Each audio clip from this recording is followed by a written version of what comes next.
நான் வந்து கேட்குறேன். இப்போ எனக்கு இன்னொரு சந்தேகம். நான் உயிரா உருவாத்துக்கு முன்னாடி நீங்க சொன்னீங்களா ரத்தம் விந்துலேருந்து உருவாச்சு, அந்த ரத்தம் நம்ம சாப்பிட்ற உணவுல உருவாச்சு. இப்போ நான் உயிரா உருவாத்துக்கு முன்னாடி என் தந்தையோட விந்துலேருந்து நான் உருவானேன். அதுக்கு முன்னாடி என்னுடைய செயல் என்னவா இருந்தப்போ நான் என்னவா இருந்திருப்பேன்? அதுக்கு முன்னாடி நீங்களே இல்லை, என்னவா இருந்தீங்கன்னா இலை தலையாக இருந்திருப்பீங்க. உங்கள் அப்பா ஏதாவது அரிசி சாப்பாடு சாப்பிட்டுப்பாரு, கீரை சாப்பிட்டுப்பாரு. எதுலேருந்து நீங்கள் உற்பத்தி ஆனீங்கன்னு நம்ம வந்து கணக்கிட்டு சொல்ல முடியாது. நீங்கள் எல்லாமா இருக்கிறீங்க. நீங்கள் இருக்கிறா நீங்கள் பார்க்குறீங்கல்ல உயிரணு. அதாவது இத்தாவர சங்கமத்துள் எல்லா பிறப்பும் பிறந்த எந்த பெருமானன் மாணிக்கவாசகர் பாடுறாரு. அந்த பாட்டோட நோக்கம் என்ன அப்படின்னா, இந்த தாவரம் இல்லைன்னா நாம் இல்லை. அப்போ உங்களுடைய நீங்கள் என்னவா இருக்கிறீங்கன்னா, நீங்கள் மரம் செடி கொடிலாம் நீங்கள் தான். பரமாத்மா சொல்ற மரம் செடி கொடிகள் நானே, இங்கே அனைத்தும் நானே என்றார். புவனங்கள் நானே அப்படின்றார். அப்போ எல்லாமா இருக்கிறது நீங்கள் தான். இந்த பிரபஞ்சமாக இருக்கிறது நீங்கள் தான். 4 லட்சம் மூலிகை இருக்குது. 4 லட்சம் மூலிகையிலே நீங்கள் இருக்கிறீங்க. புரியுதுங்களா? எத்தையோ ஒரு ஜென்மத்தில் நீங்கள் அந்த மூலிகையாக இருந்திருப்பீங்க. நீங்கள் ஒரு செடியாவோ மாணிக்கவாசகர் பாடல் புல்லாகி பூண்டாகி அந்த பாட்டு தெரியுங்களா? பாடுன்னு பார்க்கலாம்.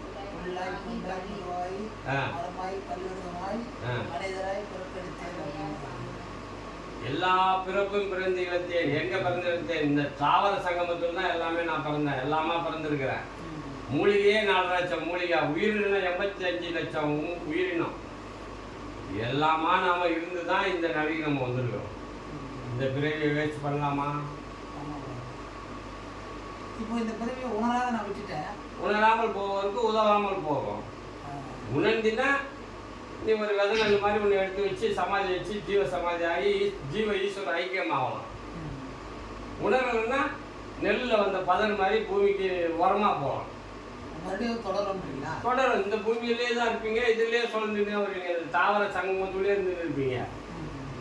இந்த தாவர சங்கமத்தில் எல்லா பிறப்பும் பிறந்த இனிமேல் பிறவி வேணான்னு சொல்லி மாணிக்கவாசகர் கேட்டார்ல, அதை உணர்ந்துட்டாரு, கேட்டார். நம்ம உணர்வுன்னா இந்த தாவர சங்கமத்திலே நம்ம பிறந்துன்னு இருப்போம். அது எத்தனை லட்சம் எத்தனை கோடி வருஷம் ஆகுமோ நீ இந்த ஜென்மம் திருப்பி வரதுக்கு.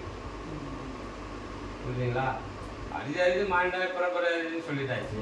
அப்போ மானிட பிறப்பதுக்கு தவம் செய்யணும். மானிடனா பிறக்கணும்னா தவம் செய்யணும். அப்போ பிறந்துட்டதுக்கு அப்புறமா நீங்கள் செய்யாமல் இருந்தா திருப்பி அதே சர்க்கிளில் தான் நம்ம வரணும்.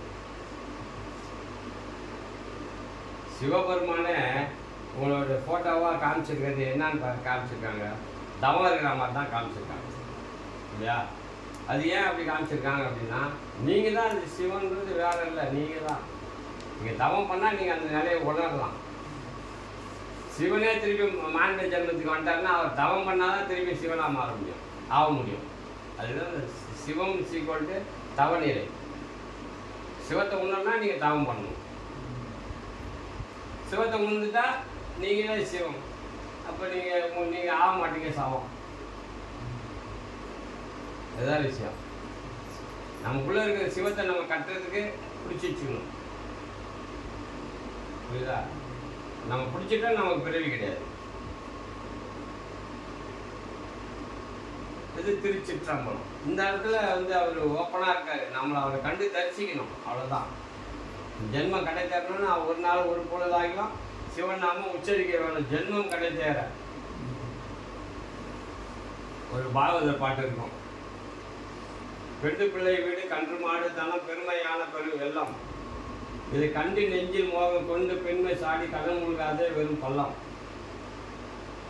ஒரு நாள் ஒரு பொழுது